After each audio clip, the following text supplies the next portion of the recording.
রাজধানীর যাত্রাবাড়ির শনির আখড়ায় পূর্বশত্রুতার জেরে মিনহাজ নামের এক শিক্ষার্থীকে কুপিয়ে হত্যা করেছে দুর্বৃত্তরা। তিনি দনিয়া বিশ্ববিদ্যালয় কলেজের অনার্স চতুর্থ বর্ষের শিক্ষার্থী ছিলেন।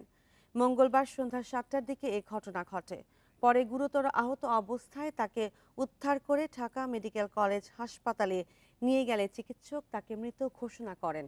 স্বজনরা জানান, নিহত মিনহাজ যাত্রাবাড়ি থানার সাদ্দাম মার্কেট এলাকায় পরিবারের সাথে থাকতেন।